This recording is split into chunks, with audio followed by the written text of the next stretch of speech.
And so Tuesday opens with bright hopes for a fresh start, even as November wears on. It's the 12th of November already. And if Kadi were here, you'd have been counting down to Christmas. Less than 4 weeks now to Christmas, and we're excited. Are you excited? Just as we are. Good morning and welcome to your perfect day starter right here on Channels Television. I am Bukola Koka, and of course, I'm not alone. I'm here with my little older brother. Bukola has been trying to be older than me for many years, but it's not possible anymore. Almost like 3 years older than you, so that's quite some years. So maybe even 4 if I count properly at the end of the day. How do you know? How do you know? I know your age. I know when you turned. Let me not call your age on national TV. Welcome to the program. I'm Jeffrey Uzama. 12 days down the line in the month of November. So we're counting down to the Yuletide. But for the people of Edo State, it's about time. The new sheriff is in town. Any moment from now, hours actually from now, Monday, Okpabolo will be sworn in as the governor of Edo State. He'll be with his deputy, Dennis Idahosa, will be taking over from Godwin Obaseki, who has been serving the state for the last 8 years. So what does this mean for the people of Edo? We'll get to find out at the end of the day, because we didn't have the opportunity to talk to Okpebolo. Through the campaign. Through the campaign, that was quite an issue, yes, with consistent calls for him to appear on television. He had proxies, he had through his proxies. These people coming to talk and all of that. Well, he actually did only one interview with the BBC Pidgin where he spoke to them a couple of things. So we really don't have so much to hold on to as far as that is concerned. But of course, I'm sure he campaigned to his people, the people of Edo State, who are the most important electorate in this whole business. So let's get to see how things play out for the people of Edo State. But we must say congratulations to them, because it's important there is a smooth transition of power. That's very important in any democracy. So that's what will be happening in our eyes and our ears will be in Benin City today, where that event will be taking place. And a couple of other things as well that will be happening towards the end of the week, which is the November election for Undo people. Will be going out to decide who is going to be the next governor of their state. So besides that, we're seeing feelers about the relationship between Dangote Refinery as well as the oil marketer. It's going to be a conversation as well. I always say what is important to Nigerians is how will the price of petrol at least come down to a large extent, and how much availability are we going to have out there. Our president is still out in Saudi Arabia. That has generated a lot of controversy and questions as to the relevance of his going to that event. The government has tried to defend it, but the people seem not to agree because he didn't go to UNGA. He cut down he didn't go for that trip, but he sent his deputy. I think they didn't go for BRICS as well due to a few things. So this is the summit that is holding in Saudi Arabia. So in fact, he's taking all kinds of tones, religious tones, all kinds of tones, but it is what it is. They spoke about the two-state solution for Israel and Palestine. But Nigerians are saying, look, we have a lot to deal with. We're not superpower. We're not near superpower. In fact, we're not counted apart from our population. Our contribution, to what extent, when it comes to the boys who make decisions in global community, we're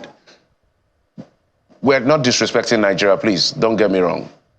Nigeria is one of the most powerful countries in the world, okay?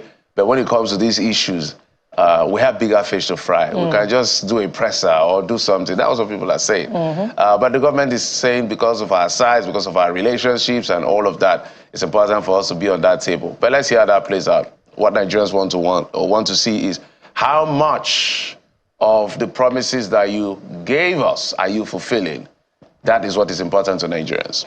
Well, whether we like it or not, Jeffrey, listening to the president speak yesterday, he gave quite a compelling speech talking about how the nuances of the Israel-Gaza war must, also take into consideration the diversity of the populations of countries of the world and how its impact would go beyond Israel-Gaza, and of course, it should not be, whatever happens, the death toll should not be considered as collateral damage in going after, the enemies of of a two-state solution and indeed the enemies of the independence of Israel.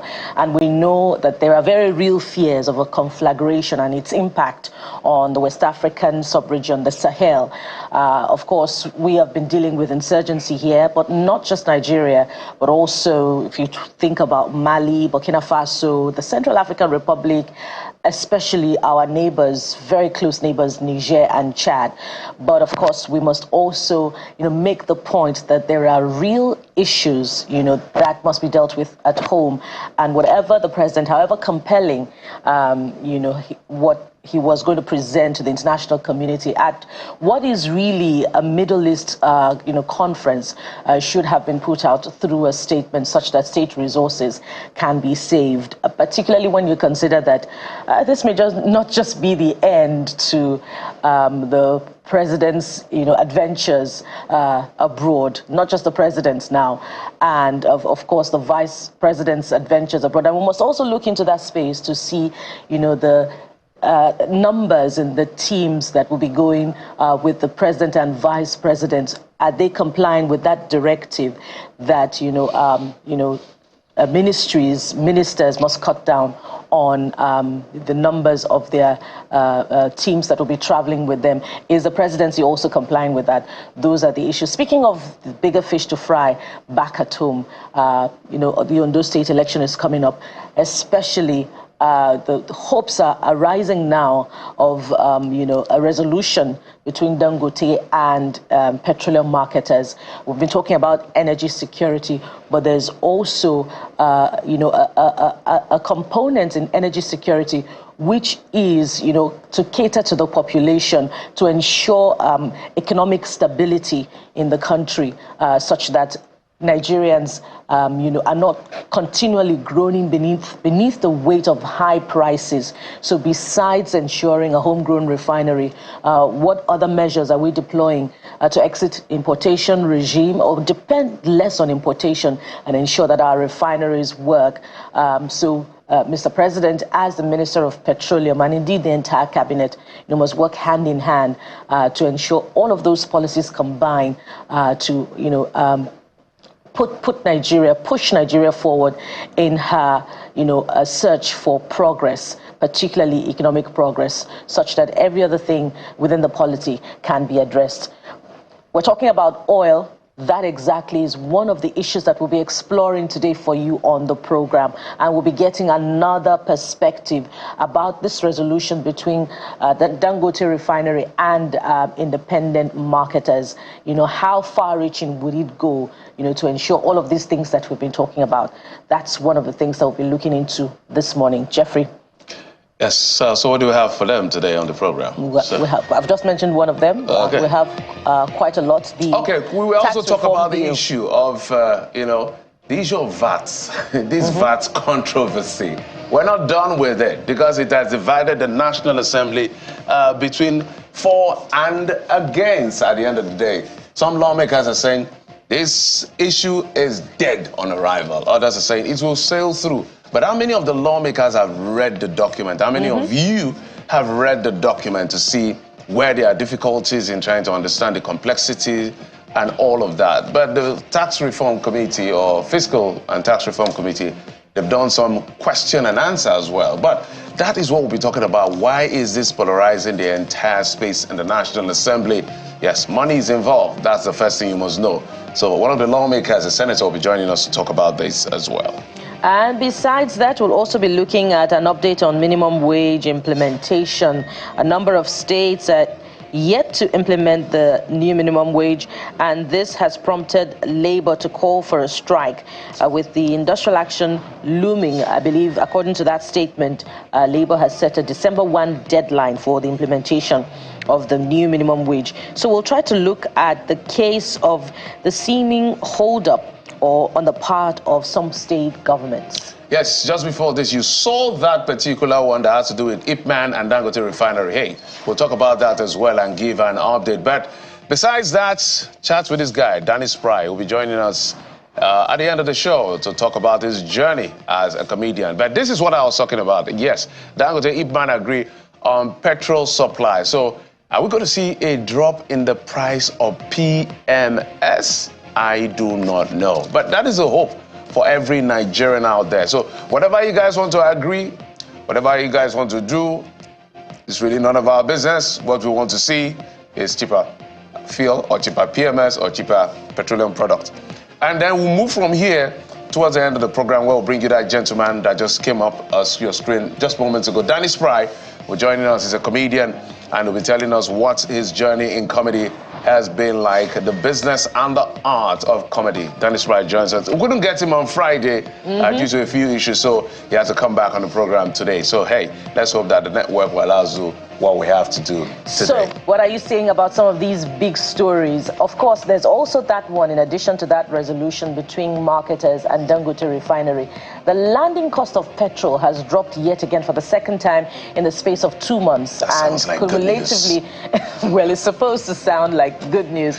It's dropped by 20.34% cumulatively. So what are you saying about that, about the president's presentation in Saudi Arabia and some other related stories that have to do with your safety? Of course, we have you covered, as we always do, with a review of your thoughts that will come after the top stories, which will come your way after this break. So stay with your perfect morning starter right here on Channels Television. We'll be right back.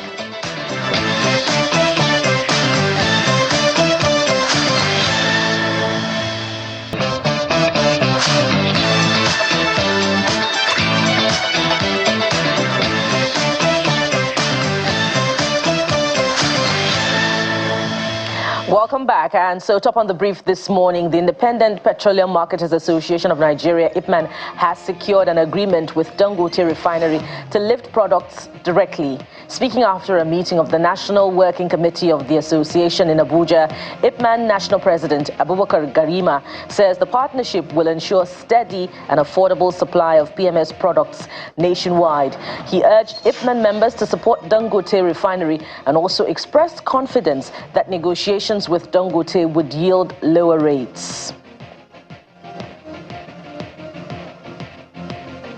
And President Bola Tinubu has called for an end to the Israeli aggression in Gaza, warning that the conflict in Palestine has persisted for far too long, inflicting immeasurable suffering. Addressing the extraordinary Arab-Islamic Summit in Riyadh, Saudi Arabia, convened to address the current situation in the Middle East, President Tinubu expressed deep concern on the humanitarian conditions in Gaza and affirmed Nigeria's support for a two-state solution where both Israeli and Palestinians can coexist in security and dignity. No security concern should come at the expense of many innocent lives. In a rule-based international order, states have the right of self-defense. But self-defense must take opportunity, proportionality into account in line with global legal, diplomatic, and moral framework. An entire civilian population in their dreams and futures cannot be dismissed as collateral. We need to find a new pathway to peace without delay. Nigeria has always championed the cause of peace and cooperation among nations.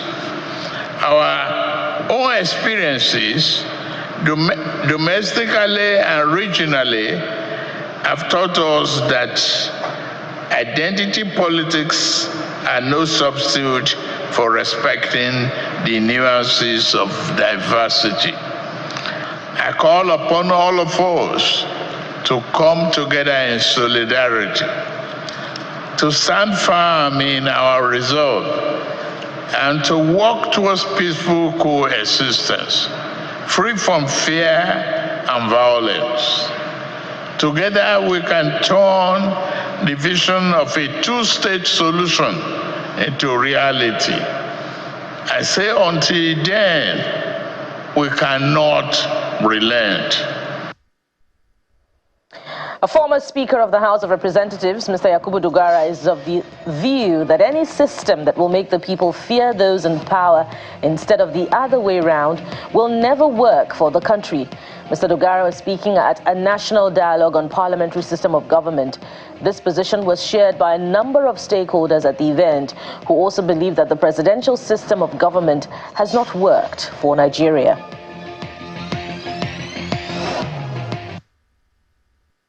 Any system that we will build that will not make the people in power fear the people, but the people instead will be afraid of those in power, is an imperial democracy. It will never work. It will never produce any result. Now, the federal government is asking security agencies to think of new ways of combating insurgents and other emerging security threats bedeviling the nation. Addressing participants at the 2024 annual conference organized by the Defense Intelligence Agency, the Minister of Defense, Mr. Mohammed Abubakar, commended the military and other security agencies. However, he highlights the need to explore the role of technology in tackling the nation's security challenges and reiterates the federal government's commitment to supporting security agencies. While we have made significant strides, I must also acknowledge that the journey is far from complete. However, we should take pride in the progress we have made and continue to seek out new, innovative approaches to ensure that we ultimately prevail against those who seek to destabilize our nation. Away from security now, an analysis of data from the public debt report released by the Debt Management Office confirms that the total debt of the 36 states in Nigeria rose to 11.47 trillion naira as at June the 30th, 2024, despite allocations by the Federal Accounts Allocation Committee, FAC, and their respective internally generated revenue, IGR. External debt for the states and the Federal Capital Territory also climbed from $4.61 billion to $4.89 billion within the period under review.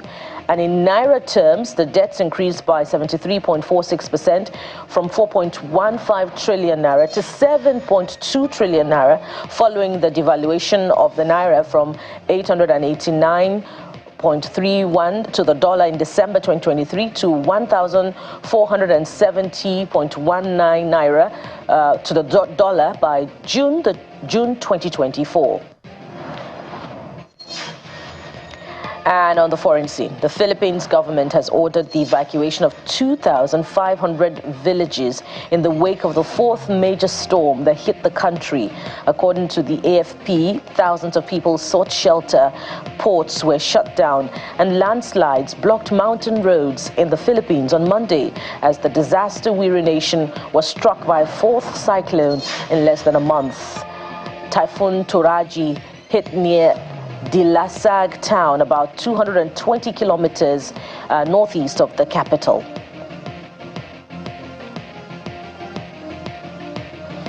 And on the foreign scene, Premier League referee David Coote was suspended after a video was posted on social media appearing to show him making derogatory remarks about former Liverpool manager Jurgen Klopp. Refereeing body Professional Game Match Officials Limited said in a statement that he would be suspended with immediate effect pending a full investigation. The body declined making any further comment on the issue until the process is complete. And that sums it up now on Top Stories this morning. But what are your thoughts on some of the big stories making headlines today? Are you, in fact, compelled by the dialogue on the calls for a new system of government in the country, which is causing many to do a double take, and many wondering whether it will sail through the National Assembly, which was also considering that subject matter sometime during the middle of the year as well. So let's have your thoughts coming through this morning as Jeffrey joins me to look at some other big stories that you've been talking about. Hello again, Jeffrey. Yes, Bukola. So let's get straight to the business of what people are talking about. And the very first has to do from what's been going on right here in Lagos, Nigeria. And that is about a truck accident that claimed about 3 lives. And we've talked about this time and again. So that's the location of this particular truck accident. And the rescue people, the rescue services, whether fire service, emergency service, all trying to do their bit to get this out of the way as soon as possible.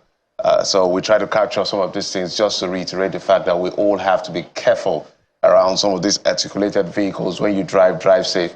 Because sometimes it's also the fact that brakes fail. Sometimes they are high on something that we don't understand. It could be 1,001 reasons. Sometimes I drive and I see the speed with which these guys who drive these very heavy vehicles drive. I can't even speed that far, go that fast.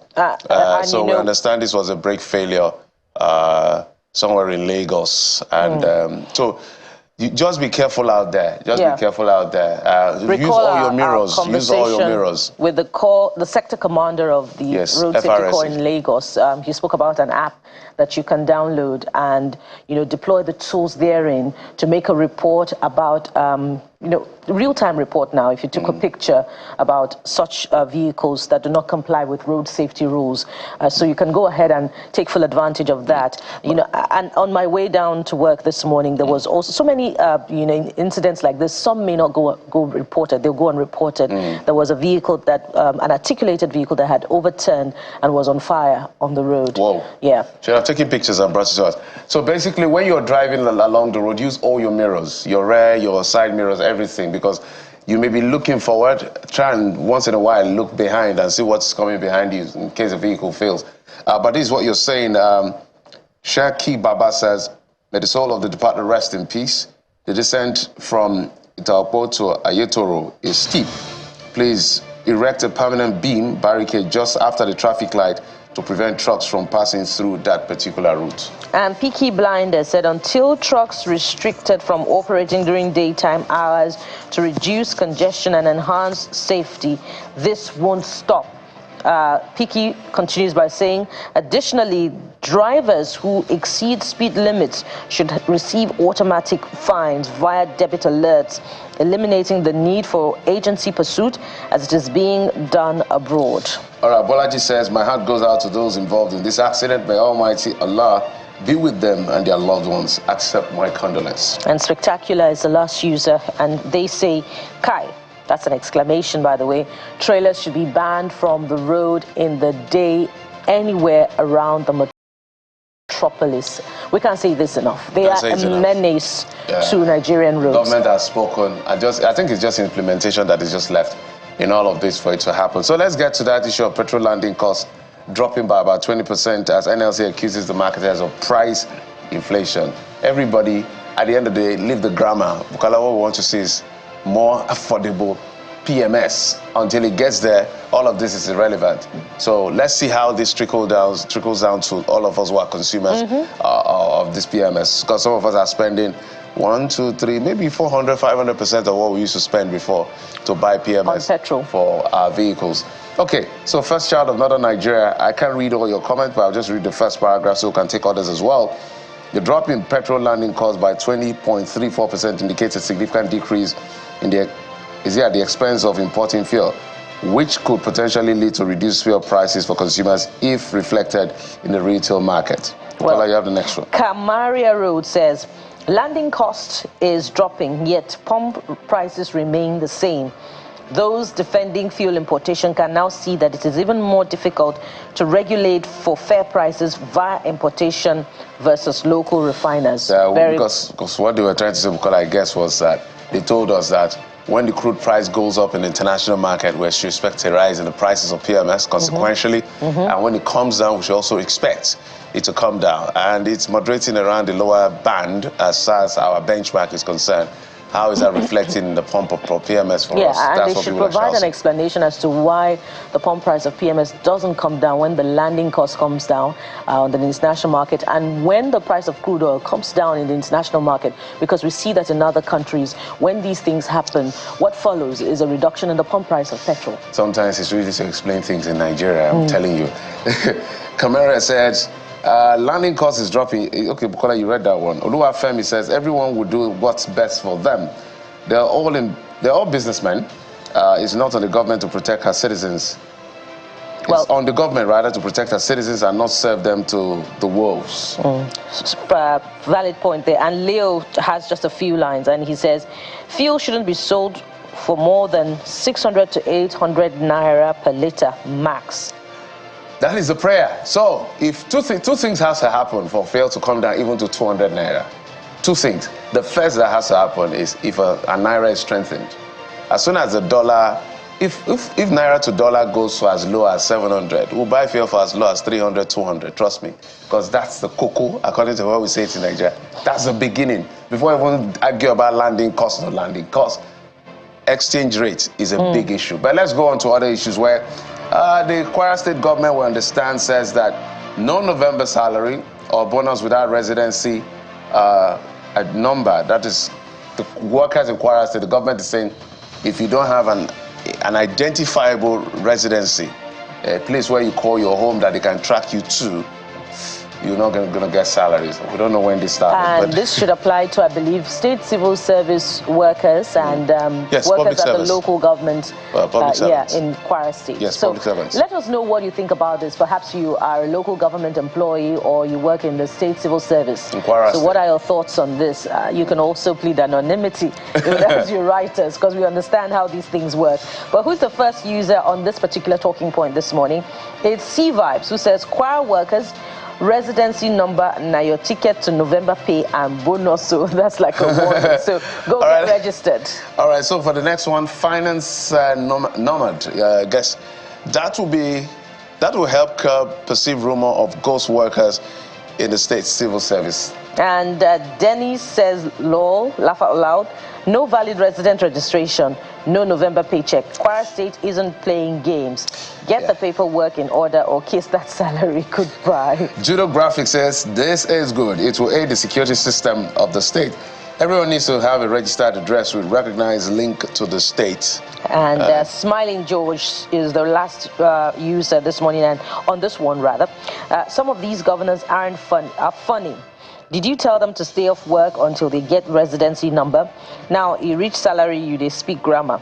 Well, and he continues by saying quite a lot. That's an angry writer this morning. Yeah, so let's get to the issue of cement, because I said that we can race against that. Cement prices hit 8,000 naira as cost of building materials skyrockets in Nigeria, rather, skyrockets in Nigeria. So people have been talking about this. So cost of production. Part of what we're dealing with is that type of inflation that is necessitated by the elements of production, whether it's demand for or cost push. So this one, cost of production perhaps is responsible for this. What can the government cost do? of diesel is at the heart of this. It's all factored in. Yeah, and it's part of what Ipman and Dangote have reached an agreement on for direct lifting. Yes, PMS. But what is the diesel, cost? DPK, right? Yeah, what is the cost of the purchase of diesel per litre for manufacturers? We've had an interaction with manufacturers on this particular one sometime earlier on in the year, and the reduction, according to them, is insignificant to impact sufficiently on their cost of operations, such that cost of these products can come down. So again, the relevant ministries have their work cut out for them on this particular one, for continuous engagement, for introduction of policies that will make a conducive environment for manufacturers to thrive. Okay, this is, let's go to Supreme Clerk. Let's go straight to Supreme Clerk. The surge, that's what Supreme Clerk is saying. The surge in cement prices to 8,800 is a crisis affecting every Nigerian. High costs in building materials. Yes, I wanted to read from here. Make housing unaffordable and stalls critical infrastructure project. The government must urgently regulate prices, encourage local production, and reduce import tariffs. Affordable housing is a right, not a luxury. Absolutely.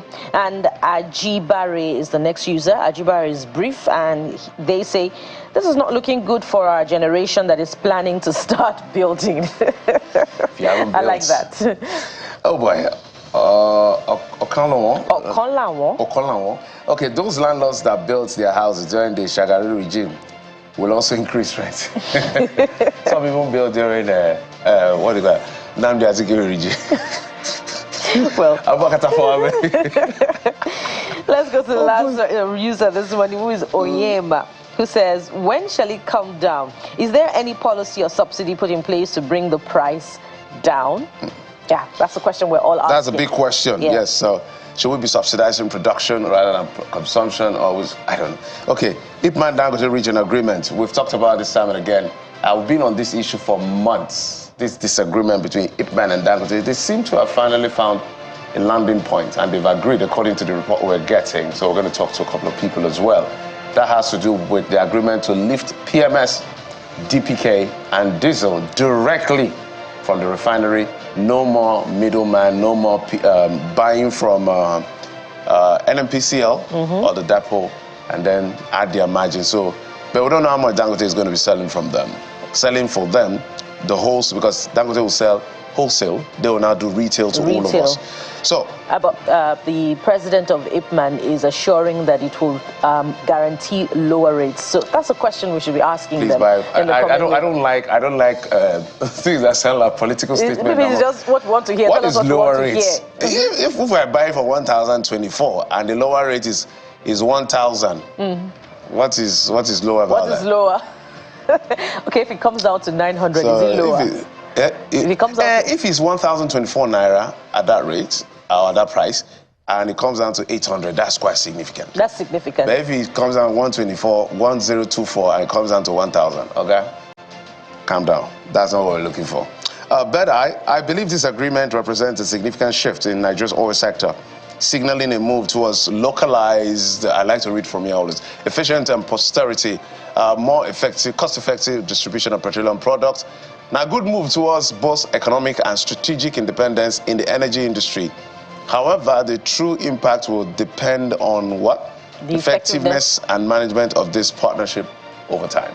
And Idris is the next writer. Idris has a profound one. He says, enough of the back and forth, Dangote, Oil and Ipman. It's clear the poor citizens of this country are being affected by these delays. If you truly want to make fuel accessible and affordable for the masses, then take action. Let's see real commitment, not just empty promises. So we understand that this is a disillusioned writer, but let's hope that indeed this time around, the assurance provided by Ipman that an agreement has been reached will be implemented in the coming days. But well, if you ask me, I'm not so excited about that promise of lower rates until we see what lower rates. Let's take really the last two persons, Bukola, as quickly as we can. We understand what still understand. Johnson says, what is a price agreement? Anything more than 700 naira per liter is a sham agreement. I agree. And Khan is the last user. Khan says, great news for consumers. Direct petrol supply from Dangote to Ipman is a positive step. But what would be more positive is a reduction in price and a guarantee of energy security such that there will be no more importation. And if there will be importation, if it will guarantee a reduction in price, well, who would argue against that? But we'll be exploring all of those concerns, you know, sometime during the program. But after this time out, we're looking at that thorny issue of derivation formula for VAT distribution, which has divided the National Assembly. Which side are you on? Perhaps you shouldn't take any side until you read the components of that bill. That's our first talking point. So stay with us. We'll be right back. Absolutely.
Welcome back. It's now time to get to that very, it's not, contentious may be an extreme word. Controversial is a safe word to use when it comes to the derivation model of the value-added tax that is being proposed in part of the bills that have been submitted. There are 4 bills actually submitted to the National Assembly. They are called the tax reform bills, 4 of them that have to do with different things that have to do with our tax systems, our service revenue generating system and all of that. But the major highlight of all of this, so you can see, it says FAQs, a lot of people. So the committee has done some great work by putting out explainers on frequently asked questions. So, but when this hit the National Assembly, it was quite divisive. Some are saying for and against, but the argument started with northern governors converging, I think in Kaduna State or so, I've forgotten where they sat, but they are saying, no. This derivation formula will not work for us because for us, we don't have a lot of these companies' headquarters in our region. And if you're saying you're going to increase the derivation for VAT from 20 to 60, it's not going to favor us. When we read through all of this, it looks like there's a misunderstanding of the intention of the bill or something that needs a bit of clarity. So the people that will eventually sit over this bill, consider it, debate over it, take it through public hearing, bring it back, and I actually have to pass or not pass it are the lawmakers. 109 of them in the chambers, upper legislative chambers, and a lot more in the lower legislative chamber. So we have one of the senators joining us right now from our Abuja studios. Senator Sumaila Kawu is the chairman, Senate Committee on Petroleum Downstream. He joins us from Abuja studio. Mr. Distinguished Senator, thank you so much for coming on the program. Good morning. Thank you. Thanks as always for coming through whenever we call. So give us an understanding of what you understand with this bill and why that resistance is still out there, this debate of, because we heard one of the senators, your colleague, say is dead on arrival. And the question was, have all the lawmakers been able to see this bill? Have they read through this bill? Do we all understand the content of the bill? What are the gray areas? Maybe just give us an overview of the thinking of the members of the Senate as far as this bill is concerned. Okay. Thank you once again. Quite all right, we received the bill from Mr. President. It was read for the first time. And we have the draft bill before us, and we are studying it before we come and discuss the general principle of the bills, where nitty-gritty of the bill will be discussed, and of course everybody will come up with his thinking idea in accordance with the way and manner we are doing our work. Me as a senator, representing my constituent from the first place, let me reassure you that I will do everything possible that will promote and will bring betterment to my people. If I said my people, my constituency, by implication Nigeria, senators, we are senators of the Federal Republic of Nigeria. Therefore, we are ready to do our work in accordance with the provision of Nigerian constitution. We are studying the bill, and we had so many voices for and against the bill. My understanding is that the executive proposed a bill to us that will harmonize and unify the Nigeria tax reform, a tax system, where we will have a single system which, in their own thinking, can make Nigeria great financially. We don't have problem with that, and we are ready to support executive on anything that will make Nigeria great.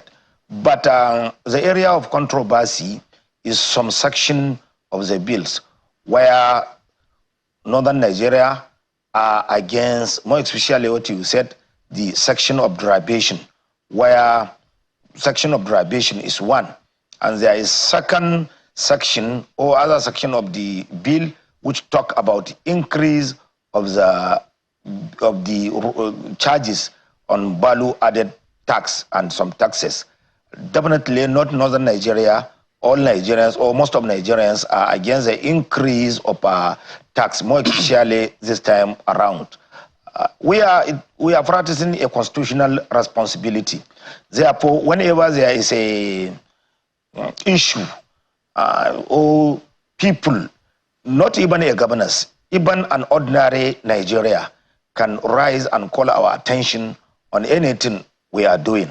I am happy with what governors did, but they need to do a lot. What we are expecting from them before going to air or after going to air is to summon a meeting, a joint hand meeting, to join our hand together. What are you finding, you governors? Quite all right, you are leaders of your state, you are managers of security and economy in your own area. Therefore, what is your own observation? What do you think if we do it, it will make Nigeria tax system work? We are waiting for them. Although individually, we are doing our own. I am speaking as a member of the Senate, not as a leader of a regional group. I am not, I was removed. But for my own concern is two areas. The first area is derivation, where, value-added tax is a tax collected for consumption. It is after consumption. Therefore, there is serious concern, more especially about northern Nigeria. For example, most of the agencies or most of the companies are reside in Lagos or Ogun or some part of the southern part of the country. Therefore, northern Nigeria or our constituent feels that if National Assembly allowed this proposed draft bill to become a law in Nigeria, definitely they will be at receiving end. We really agree with them. I will do justice to it. And on the other hand, all Nigerians, irrespective of regions they are coming, they believe that it is not a time now. Politically, the situation is very tense. Security, political, economy is very hard in Nigeria. Therefore, it is not good for us to come up with the increase of tax. This one is another area. But in our own part, what we believe is that we will allow it to go for the debate, where general principle of the bill will be debated in the floor of the two chambers of the National Assembly. Everybody will come up with his thinking, with his finding, with his idea in accordance and in line with the Constitution of the Federal Republic of Nigeria and in line with the thinking of his constituent. After, we'll commit it to the committee. If we all agree that it is going to for the second reading, then the committee will do its own work there. And you see, public hearing is must in all what we are doing, more especially in a business like this, where the future of the people, the economic future of the people will be decided. Definitely there must be a public hearing where everybody will come and share his thinking, his thought with the National Assembly. Definitely, I have confidence that we will arrive in a position which Nigeria will be okay. Whether it is dead on arrival, whether we will not do it, whether we do it, we must do justice to it. As Parliament, we must have a critical look on the bill. What are good for our country and the current situation? What and what are the concern of some part of Nigeria? We will attend it. I think there is no big deal on it. This is how we are doing it. No matter how important the bill is, when it was brought to the National Assembly, this is a process it's supposed to follow. It's a very rigorous process. And you know, the first Senator Kao will allow Nigeria. Yeah, pardon me there. The hope is that, it will fare well at the National Assembly. The tax reform bills, by the way, they are bills, not just one bill. There is the Nigeria Tax Bill, the Nigeria Tax Administration Bill, the Nigeria Revenue Service Establishment Bill, the Joint Revenue Board Establishment Bill. So the worry is how it will fare when the National Assembly begins consideration of the elements of the bill. And that is where I'm coming. You've told us about your concern, which is the popular one, the VAT, the revision formula for VAT distribution. But in response to that, the chairman of the Presidential Tax Reform Committee has explained in different fora that really the proposal will favor all states of the federation, because it is a departure from the norm where you know, the collection, where it is remitted, you know, to consumption model where taxes are consumed as well, and an increase from what is being distributed. That's the federal government shedding a little more, and an increase, you know, in what the entire 36 states of the federation will be shared. How reassuring is that explanation provided by Mr. Taiwo Oyedele to National Assembly members, whom he says they have been engaging with over this? So it is the duty of the executive to inform Nigeria, to inform the parliament. That is the reason why in a developed democracy, they have a lobby group where if a matter like this come to the National Assembly or to the Congress, they will make sure that they sell it, people understand the content and the intent of each and every legislation. I think there is the approach is very poor. It's supposed to be there is need of proper sensitization. Nigerians need to know much about the intent and the content of all the bills. Yes, I understand the intent is to unify our tax system in Nigeria, to have a very effective and efficient tax regime system, which will favor everybody, and at the same time generate more revenue to the government to the need of to attend the need of Nigeria. Therefore, we need to do a lot, and we need to attend some of the concern of Nigeria. From my understanding and from what I believed, despite this derivation, another concern is the situation we are now. Are we ready to accept the increase of VAT? Is a question. Another question or another issue which we need to attend, whether we like it or no, is attached with the pillar of Nigeria, is wastages, leakages, corruption, and the way the public officers are running the affairs of this country. We need to do a lot on that. We must convince Nigerians with our action. We must convince Nigeria that we are committed, we are serious.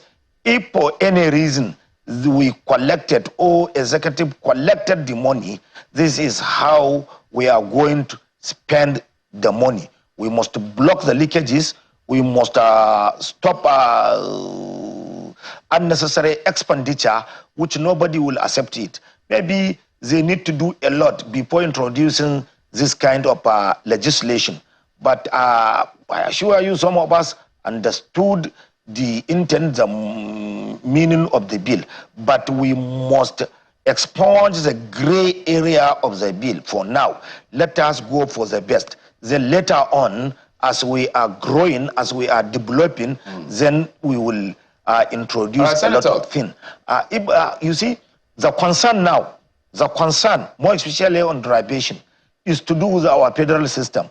Are we truly implementing a full federating unit or no? What system are we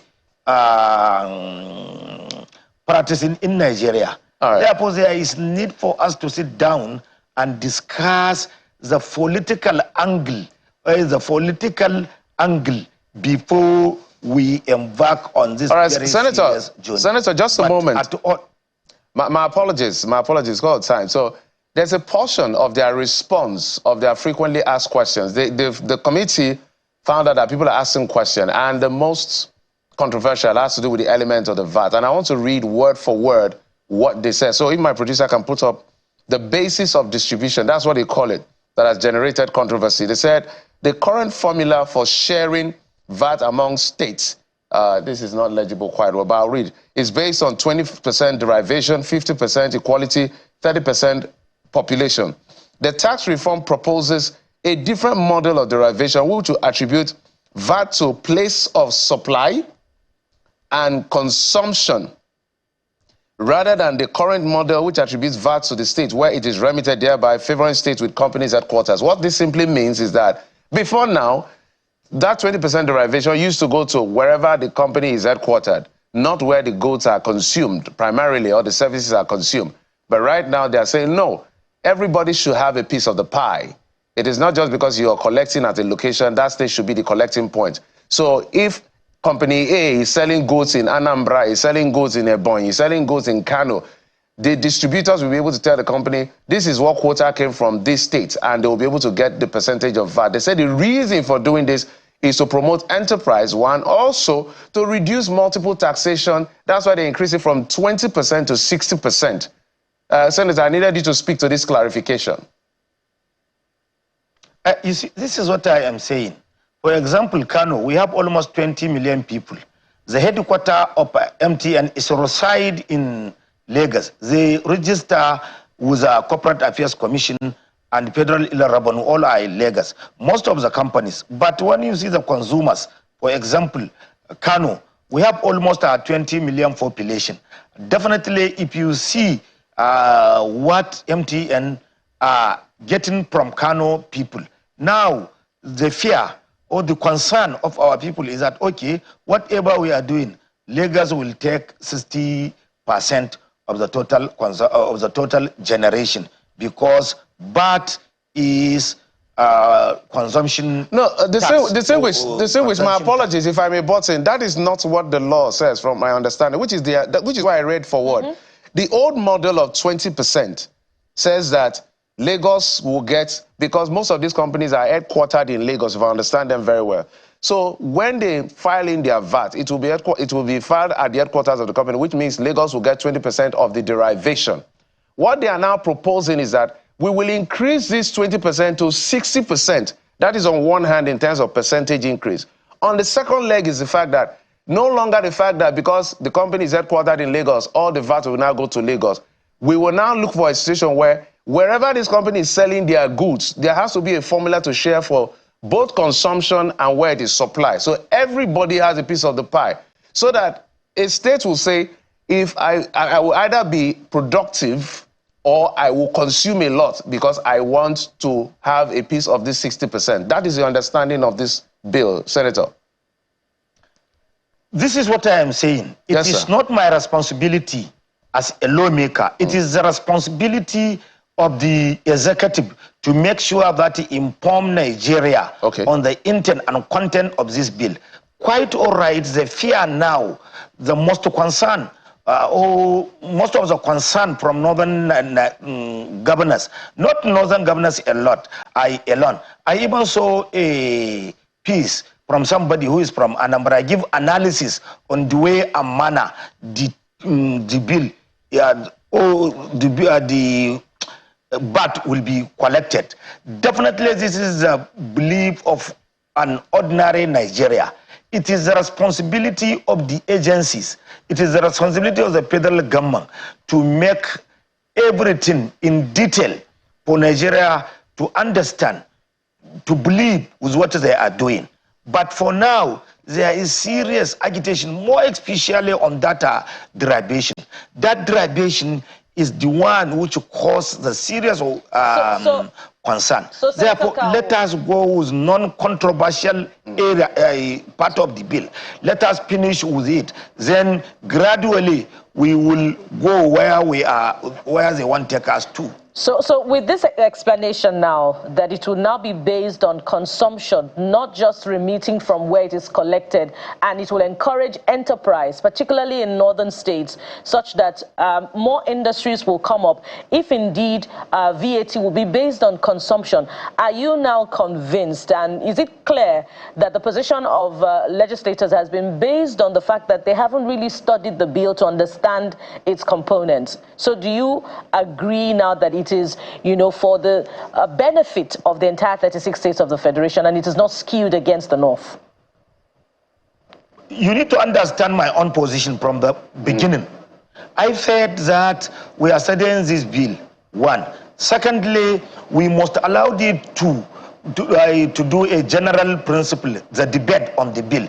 It is from the debate everybody will share his experience, share his understanding, and we are going for public hearing. Therefore, Nigerians will reach the parliament. From there, we will have an effective and efficient laws. But I assure you, the concern of Nigeria or the concern of northern Nigeria is that consumption and production. Consumption and production. And let me reiterate my position. The Governors Forum or the position of the Northern Governors Forum. What we think or my own thinking is that they will come up with their observations, detail on their finding on how this bill can affect northern Nigeria positively or negatively. They must do it before going to press and start talking, or before talking to us, we parliament, on the air. We must put our head together and understand the content. And this is what I said from the beginning. And even the last time, this is what I said. The Northern Governors Forum need to do a lot. Let us then come up with a detailed analysis on pros and cons on this bill. If we pass this bill, what are the consequences? But if you are saying it is dead on arrival, definitely we will not have or will not enjoy the good part of the bill. And we must do justice to it. If there is any fear, if there is any concern, let us attend that concern. But Nigeria, we must work together. We must avoid a political statement. We must avoid a situation where we will please citizens just because we want popularity. So just 30 seconds. I can maybe assume that if all these things are sorted out, you're going to vote in favor of the bill, right? Definitely, I will not in any way vote or support anything that will jeopardize or put my people on advantage, on disadvantage position. Definitely, I will do anything possible, and I am for good. Therefore, if anything good, I will support it, but I will not in any way undermine the people I am representing. All right, Senator, I must thank you for coming through. I had other questions about security and the downstream sector, but I understand we're totally out of time because the show is packed with a lot of conversation. Senator Kaul Sumaila is the senator representing Kano South Senatorial District and also the chairman of Senate Committee on Petroleum Downstream. And thank you so much, sir, for always coming through whenever I call and whenever we call. Thank you. Thank you. Absolutely. All right, that's it on this particular segment. We're not done with the conversation. So now, when we come back after this break, we're going to talk about labor. Labor is, they're looking at a few things on the other part of the conversation. But before we get to labor, it's a joint conversation. So what I want to explain is the fact that we're still going to dovetail into the issue of this Dangote Refinery agreeing with Ipman on the sale of PMS and DPK as well as diesel to directly to the retailers and all of that. But from there, we'll dovetail into some of the concerns of labor, which also has to do with the price of PMS and the threat of implementation of national minimum wage. Join us again.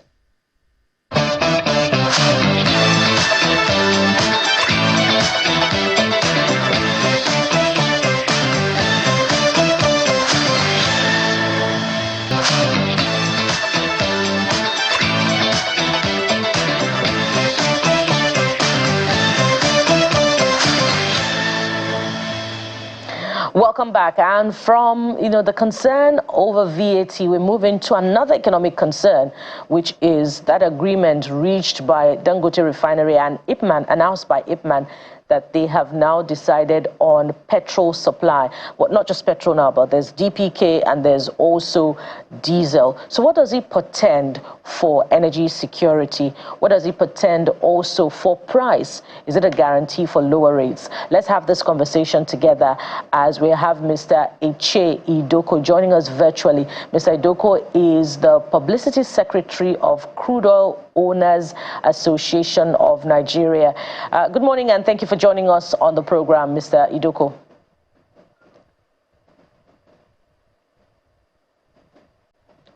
Mr. Idoko, are you there? Can you hear me?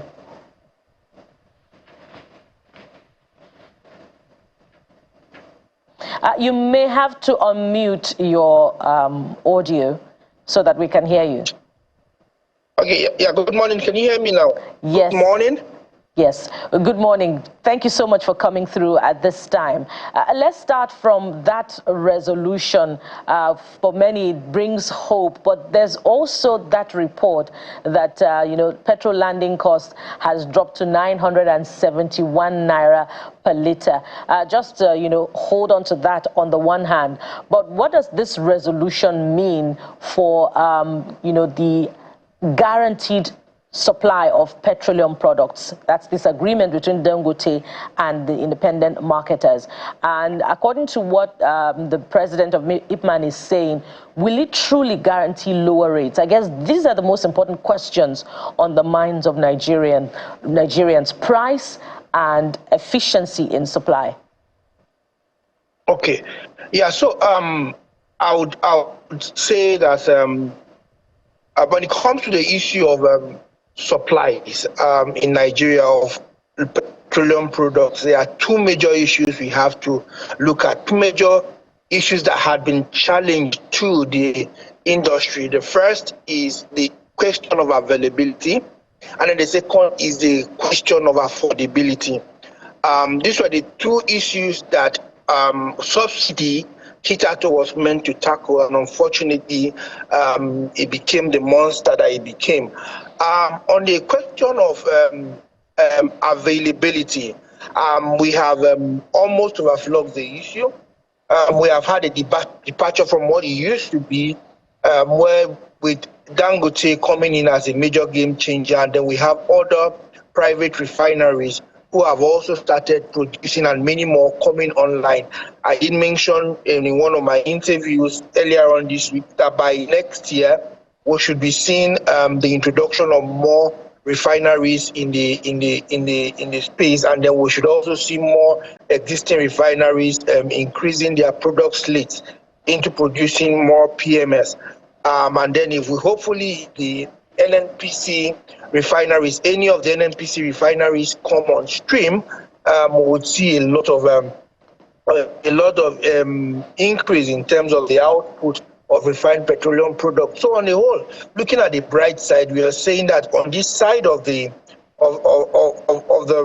in the next 2 or 3 years, we should be seeing the country moving rapidly from the place of importation to even to surpassing sufficiency to exporting petroleum products to neighboring countries. So in that instance, it is a good development. But looking at the issue, the other angle, the other foot of the challenge, which is affordability. Before now, what had held sway was we have seen government try to intervene and insulate Nigerians from the challenge of the cost of petroleum products, the cost of energy, until we had the economic challenges that we had, and then there was the complete removal of subsidy. And what we have said, what we have maintained is that the only way you can tackle affordability of petroleum products is to improve your capacity to refine in country. Like that, you insulate your economy from the volatility that happens internationally. Unfortunately, a lot of harm had been done to our economy as a result of dependence on importation for a very long time. Our currency had taken a hit, the economy had taken a hit, and we would see it's going to be a gradual process, a gradual recovery of the currency, which will inadvertently dovetail into us getting this product at a more affordable rate. To address the question you asked, yes, we are going to see a linear reduction in price with this deal that has been entered into by the local retailers and the Dangote refinery, and I think that they should also be seen expanding these deals beyond just only Dangote to other refineries that are also producing these products. All right, Mr. Idoko, so let's get a few things in terms of clarity. So let's talk about these refineries you're talking about. It says some are coming upstream. So are these like modular refineries so that Nigerians will be able to contextualize it?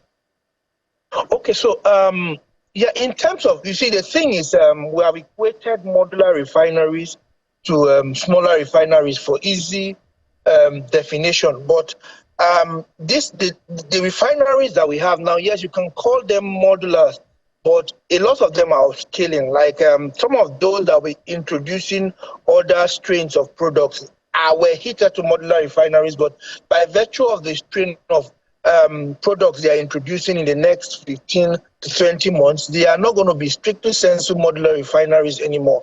And there are some of these ones that are coming on that actually started as a concept, started as a modular refinery, but have had to upscale to larger refineries that can produce up to 50 and 60,000 barrels per day. So they started in concept as a modular refinery, but they have upgraded to conventional refineries, and because of their investors' appetite. Remember, we have foreign direct investors who are coming into this space. I know that the minister did mention this, that you had some investors coming into the country. These investors are interested, but they won't want to do in models, they want to do something large scale. So you have partners that they have now, they're having conversations with them, and they've upskilled and they are going to 50 and beyond. And I think NNPC is also in some kind of partnership with these private players now too as well, and I've asked them to upskill for them to be able to come in. I'd like to follow up on the modular refinery bit of your commentary, but very quickly, before we lose sight of the conversation, with this agreement between Dangote and petroleum marketers, are we guaranteed an end to importation? And if indeed some other independent marketers decide to start importing, should we be asking questions of that, particularly through the Ministry of Petroleum and its agencies, NMDPRA and NUPRC? Mr. Odoko? Mr. Odoko, can you hear me? Yeah, I can hear you now. Yeah, so did you get the question?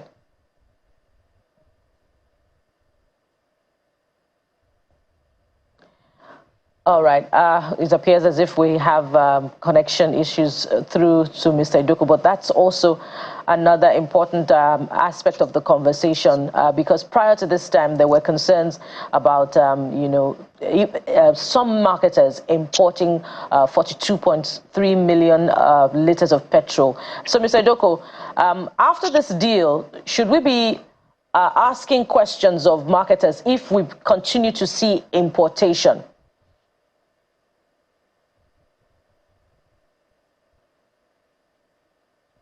Mr. Idoko, are you there?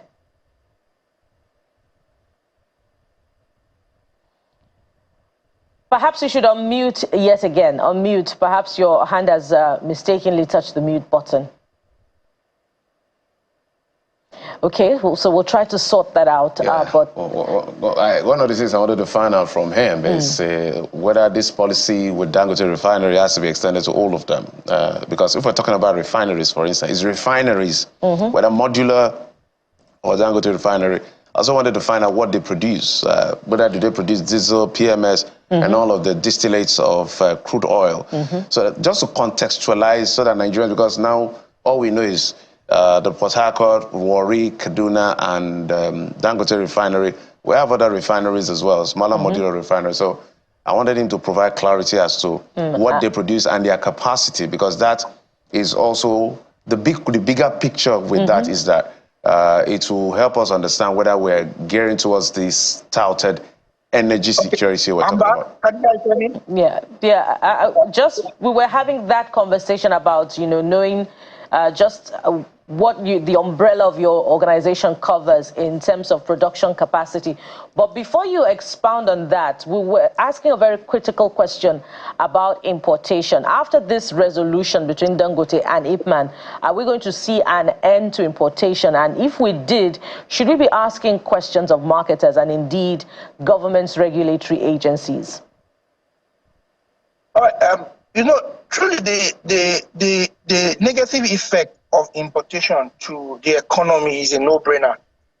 we don't want to overflog the issue, but I mean, we have stressed the importance. And then to know that importation of petroleum products into Nigeria is as recent as the 90s, the late 90s to early 2000s. It tells you that sustaining a regime of importation is actually an act of retrogression in the real sense of it. We want to hope that with the resolution from their own past, because in the real sense, what was happening wasn't a conflict, it was a normal process that goes on in markets. There was negotiations and then counter offers, negotiations and counter negotiations with respect to what the terms of sale of trading should be.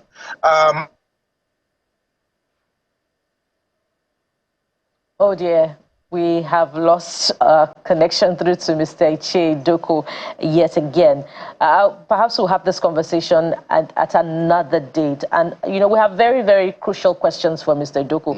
Also, that concern about, you know, Naira for crude policy. We wanted to know if that has been extended to his own association as well, you know, such that we know how far-reaching this policy is and, you know, if it will provide some form of stability for indigenous crude oil refiners. We must anchor this at this point and continue, you know, with a bit of this as we dovetail into NLC's concern that, you know, the marketers are inflating the price and causing difficulty for Nigerians vis-a-vis the implementation of the minimum wage. That will be after this break. Join us again. We'll be right back.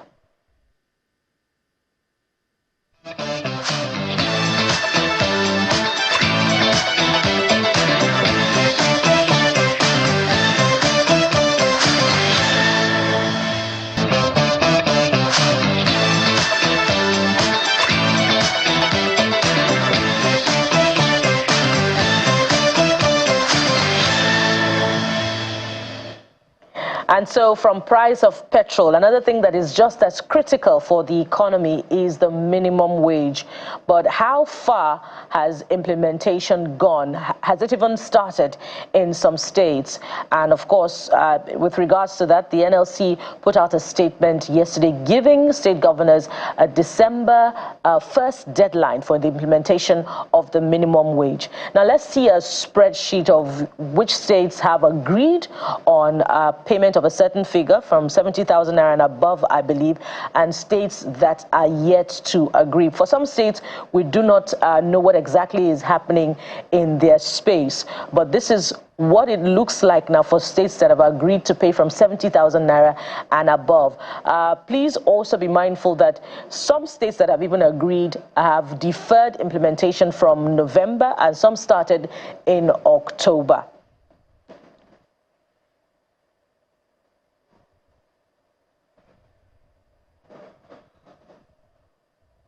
And so joining us to have a conversation, perhaps an update on what is going into discussions with state governments, is the state NLC chairman for Kano State, Mr. Kabiru Inuwa. And we're also expected to be joined by Mr. Ogbonnaya Okoro, the state NLC chairman for Abia State. Of course, Mr. Okoro has also joined us. Good morning, gentlemen, and thank you for joining us on the program. Good morning. Okay, so I'm going to start with Mr. Okoro, State NLC Chairman for Abia. Amid the negotiations, there were reports that NLC in the state rejected a proposal of 70,000 naira minimum wage. Give us clarity on what has been agreed upon, and if it hasn't been agreed upon, what exactly is going on?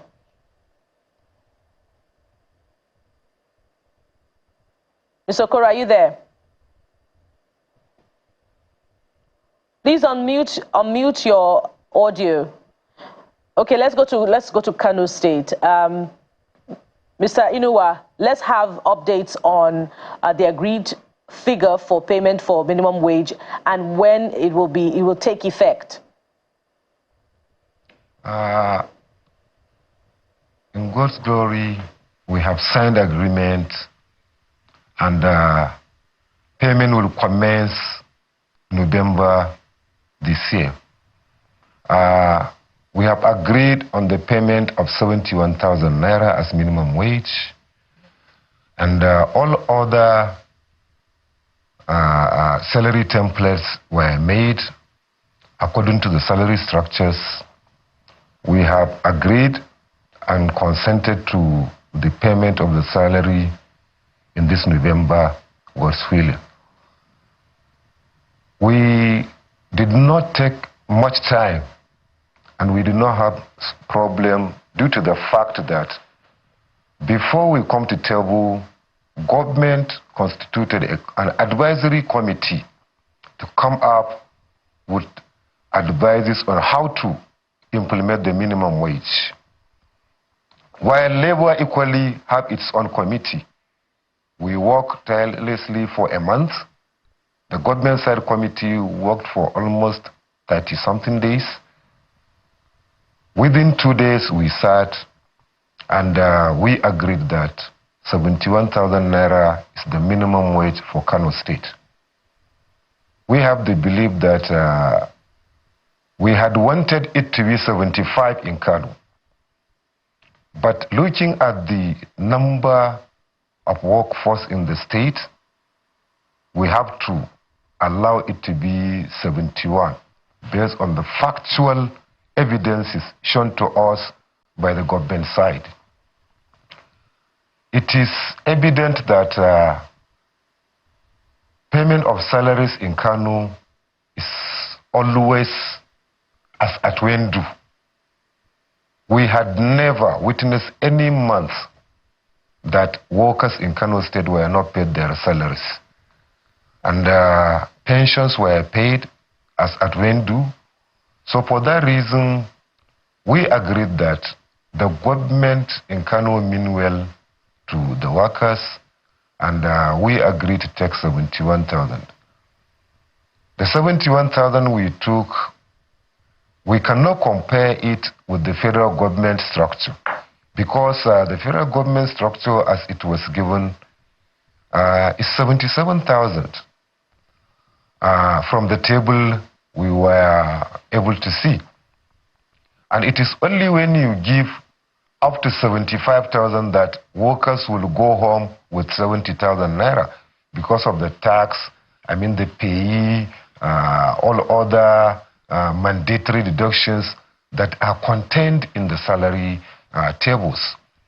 We sincerely appreciate the way and manner we have a seamless discussions and negotiations with the government side. We sincerely appreciate the steadfastness of the workers, because it is not easy for you to hear that so-so state have started implementing while in your state nothing is done. So we sincerely appreciate their steadfastness and assures them that already payment vouchers are in process. We are commencing, we will start receiving this minimum wage, God's willing, this November, and definitely our workers here in Kano, I am sure, must be happy with the way and manner the tables were made. We have to bear in mind that it is not only the payment of minimum wage that will bring succor to the sufferings of the workers. Many state governments believe that given palliatives and other measures like reducing the work days is a solution. I don't believe in reduction of the work days, because all right, for Mr. any Noah, worker if I may, to go just to... a moment, Mr. Noah, just a moment. Okay, we're going to get to other details of maybe further expectation, but I'm curious to know why and how the labor unions and the government came to the amount of 71,000. Or people may suspect that Kano is a big state, perhaps thinking Kano has a lot of money. So maybe you tell us whether Kano is that rich or it's not as rich, or it's just a population size. How did you come to that? What were the facts that were presented to you that initially you would have wanted more, perhaps, but now with the facts presented to you, you said, okay, 71 is fine. Is it perhaps because the commitment they've made in the past to say, we've constantly paid, we won't continue to pay, and this is what we can afford? So what were the facts presented to you? That's the very first question I want to find out from you. Thank you very much, sir. The facts presented before us is our revenue generation. The revenue generation in the state, we can say, is somehow very poor. Secondly, the number of the workforce. We have almost 190,000 workers in Kano State. And if you look at the population, the number of local governments, at least we need more. Because on education sector alone, after tomorrow there are wards or villages without secondary school. Their children have to travel 10-5 kilometers before they go to school. And in some schools, you will find that there are no enough teachers. Secondly, part of the fact is the revenue itself. I mean, the revenue allocation. What is allocated to the state? Whatever a state government is getting before and what it is getting now, you will come to realize that the value is not up to 25%. Why? Because whatever a project the government is going to do is ×5.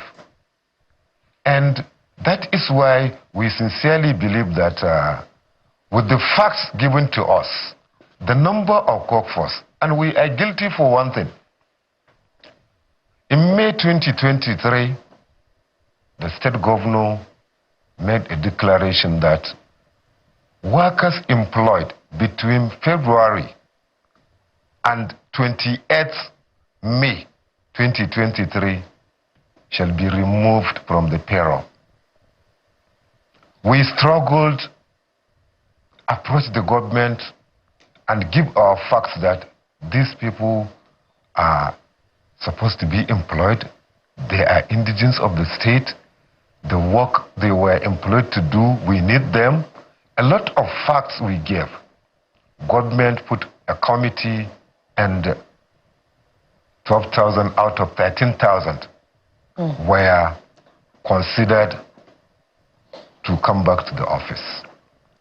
So, Mr. Inowa, despite those facts that have been presented before you, would you say that the state Congress was boxed into a corner without having any choice to insist on what is more realistic for Nigerian workers? Because you said earlier that you would have preferred 75,000 naira, and you know, if we went by anything that my colleague Jeffrey said, some consider Kano a big state that should be able to pay even above 75,000 naira. So do you think that labor was, you know, labor's expression was stifled amid these negotiations? Well, the negotiations were seamless. We were given facts and we agreed with the facts. That is all. Because what was presented to us wasn't even up to 71.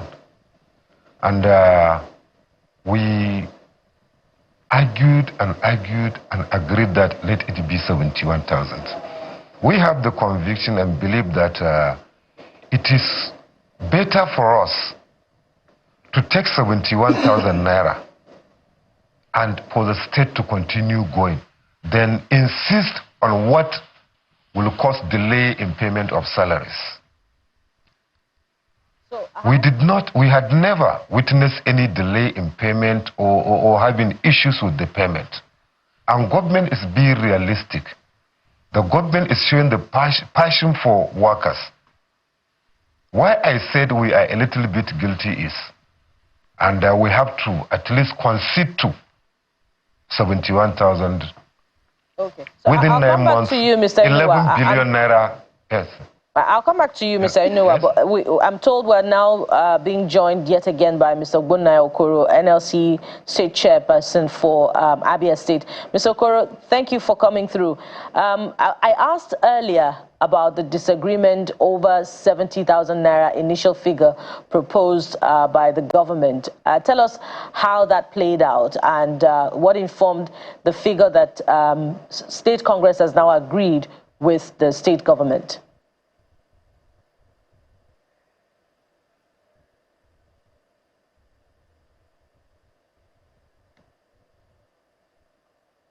All right, we'll return to Mr. Inuwa from Kano State.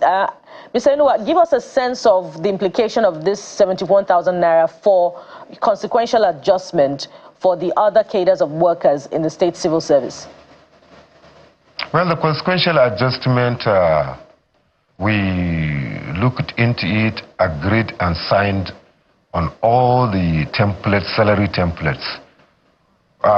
The way we did it is level 1, I think was 127.5% increment. Level 2, 110. Then the level 7, 17, 35%. That is how we put it. There is a significant increase on the salaries, and we are sincerely contented to it. That is how we put it on percentage based on the previous salary template of 30,000 minimum wage. Although Kano was paying 30,600. Just one more question so we can wrap this up. I wanted to find out from you, so that we're on record, besides the salary, because you mentioned it in passing, so I want to piggyback on it. A lot will take your salaries, from feeding to housing to hospital to school fees to transportation. What other thing that are you asking the Abba Yusuf government to quickly do to make 71,000 naira meaningful? Because it may end up being meaningless if certain things are not done to help you have take home, as we like to call it, and really should take you home. Well, what we are trying to do within the week is we want to ask for task relief. The payee, we want to have a waiver, at least, or reduction in the payee. We are sure if the payee will be reduced or it can be waived for some period of time, workers will have some relief on that. Then on transportation, we want to encourage the government to get involved in the CNG-powered vehicles, whereby at least, even if it were the school children and workers, that those vehicles will be conveying to their various schools and places of work. It will bring some relief to the workers, because workers equally give their children money to go to school. You will find it difficult if your child is at least 10 kilometers away from the secondary or university he's going. Minimum you can give him a day is 2,500 for his transportation, which before it was only 500 or 1,000. We are sure if he can come into this tax relief and provision of CNG buses that will reduce the cost of transportation fare, we are sure it will affect the civil servants, and we will definitely enjoy that relief. The state government has taken note of all these important high points that you have spoken to, particularly with regards to what can be done to make life a little easier for civil servants in the state. And speaking of the payee, of course, there's a component in the tax reform bills conversation that we've been having about a recommendation for the reduction of income tax. And of course, we hope that that will also be critical to conversations between Labour and state governments across board as it continues on minimum wage implementation. We'll want to thank you very much, Mr. Kabiru Inuwa, the state chairman for the Nigeria Labour Congress in Kano State. Thank you for coming on the program. Thank you very much. I'm glad to be here with you. And from here, we'll switch to, as we say, the softer side of things after this time out, to look at the art and business side of comedy. Stay with us, we'll be right back.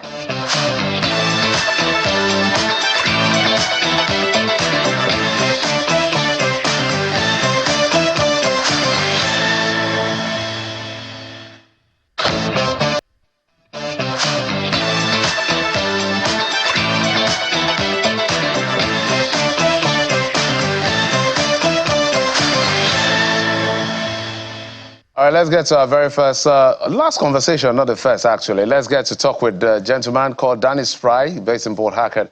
He joins us from via Zoom. Danny Spry, thank you so much for coming on the program. Yeah, thank you. Good morning. How are you, sir? Oh, very well, and very well. So for television, we don't use those languages. Total apologies. So, Dennis Price, let's get to the conversation we're having. I know that at the beginning of that video, if we had gone back to what we wanted to really get out, it looks like your style is more like, look, as you come up on stage, this is who I am. So before you start talking at me, let me explain myself to you. Is that how you adopt your presentation?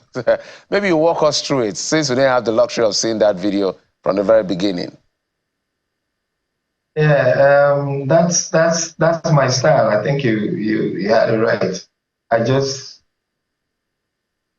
don't like picking on people, so I just like talking about myself. And I think comedy is not when you pick on your guests.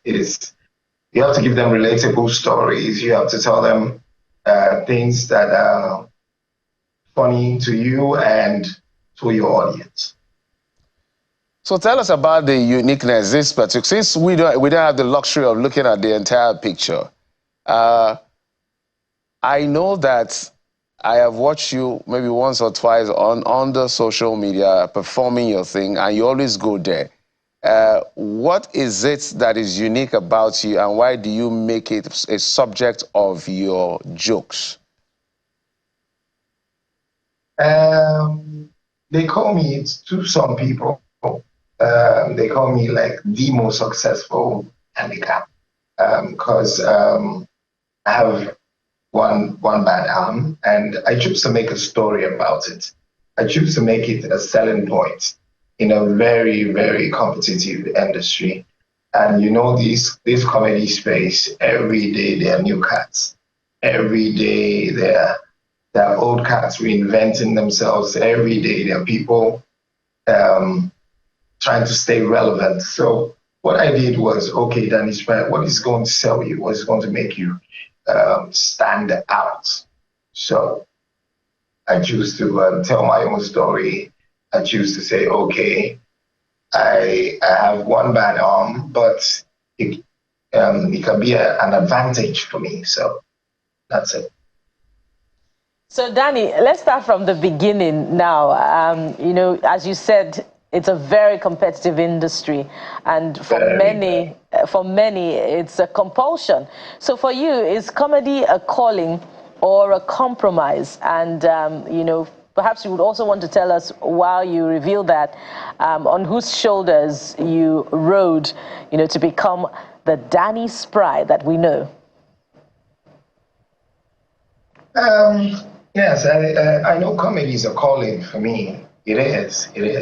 But at the same time, I had to learn the business from some of the comedy giants, some of the comedy greats. And the first person that gave me a platform was world famous Agodai. He was the first person that saw me and said, you're funny. I've never had a comedian crack me up this good. So, and he pointed out some things to me. He told me, tell your stories better this way. This is how you can tell your stories. So,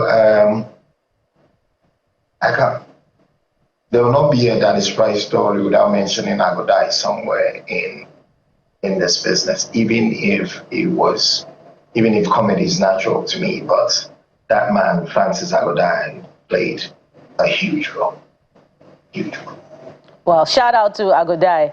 So let's talk about your name now. It sounds kind of exotic, like something from Hollywood, rather than, you know, that comedian from Port Harcourt.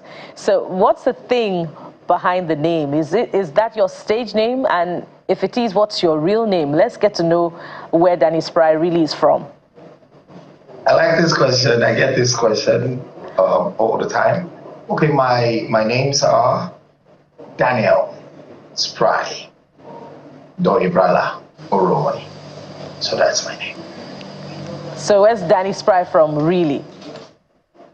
Danny Spry is a Nigerian. I'd love to see myself as a Nigerian. I'd love to remove that tag of he's from here. Okay, but we can hazard a guess anyway. But we like that. I want to be a Nigerian part of you, and you know it's inspiration for many other Nigerians as well. So let's talk about the business side of things now. How are you faring in that space? Are you deploying clubs as well, partnerships, and how challenging is it? Very challenging. Very challenging. I'm doing my best to not only have fun but also make money, because comedy is a big business.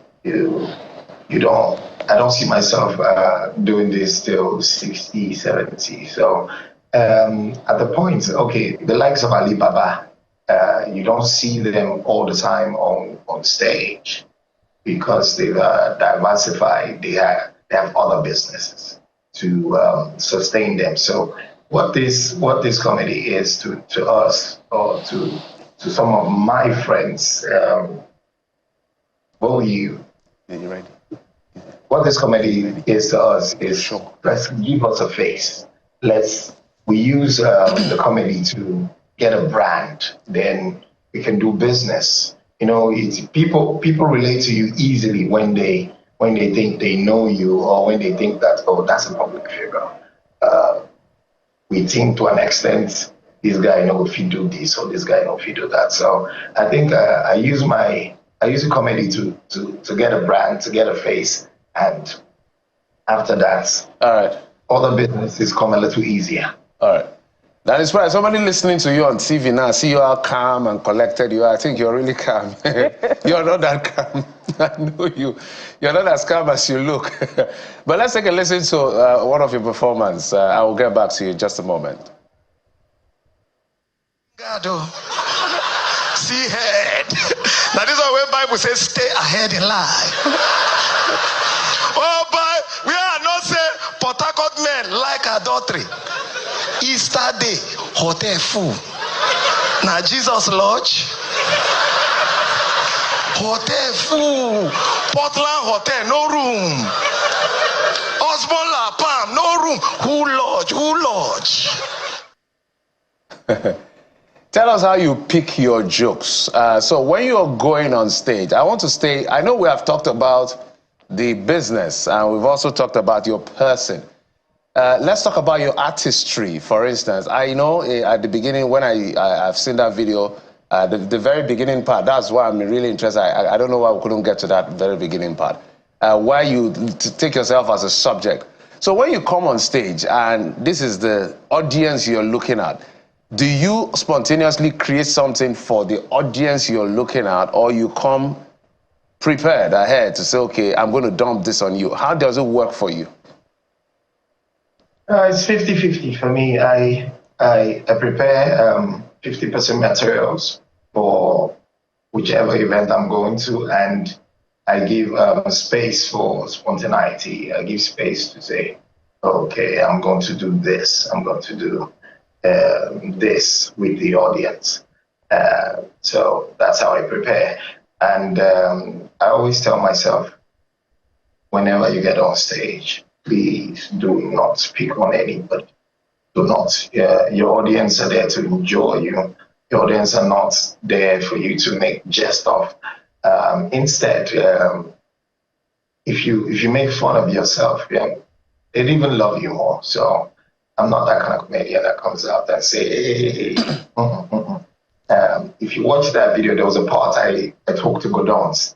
That's another person I really respect. He's a big boss to me. Godons, he too, after I go die, spoke some life into me and also helped shape me the way I am today. So basically what this is, how I prepare is 50% from the house and 50% of whatever I see there. All right, Danny, so how would you assess the Port Harcourt and the South in general, the ecosystem of that region in terms of the commercial viability? Because what we see a lot of creatives, musicians, comedians, actors, fashion designers.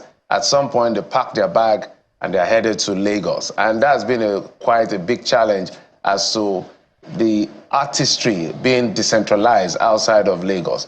So if you are to assess that ecosystem, and we're staying with the business of this particular space, what is lacking? What can be done at the artist level, and what can be done at the government level to make it as enterprising as it should be, so that everybody's not heading down to Lagos, Nigeria?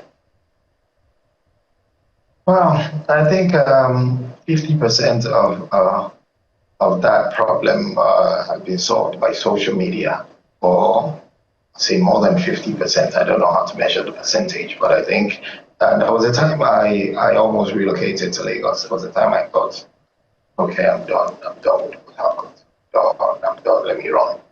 But now I can say I still live in Port Harcourt, and I still do business all over the country and all over Africa because of social media.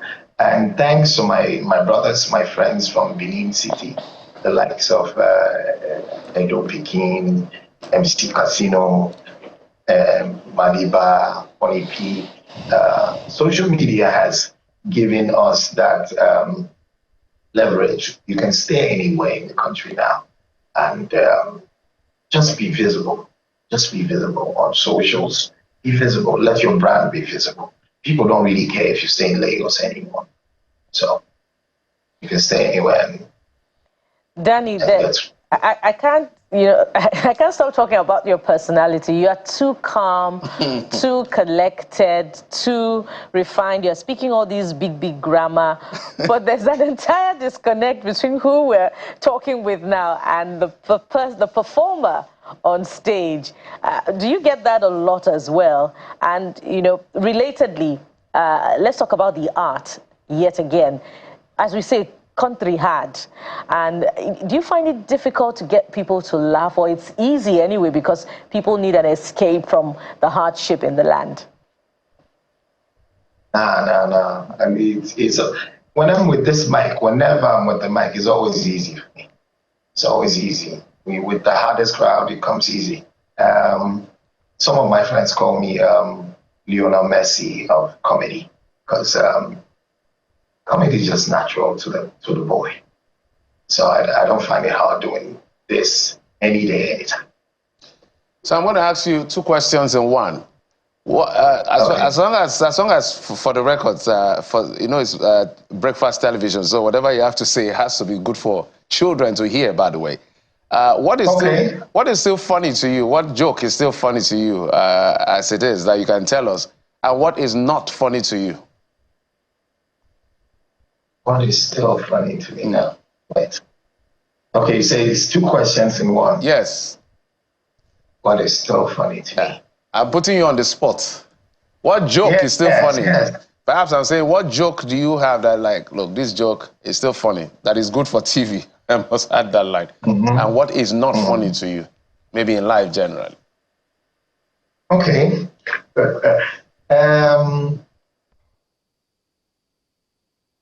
Let me. It's a joke, but it's a real life situation. Every day in life, I just find out that men, we need to take care of ourselves more, because a friend of mine got my attention, or drew my attention to this. He told me that, do you know that we have more grandmothers than grandfathers? I say, how? He said, because men, they struggle. Men, they hustle, and before you know, man don't buy. So, Baba, just try to enjoy your life. Because if a man actually owns a house, the man is being called the landlord, and his wife is being called the landlady. But if a woman owns a house, she's the landlady, and the man, landlady husband. So,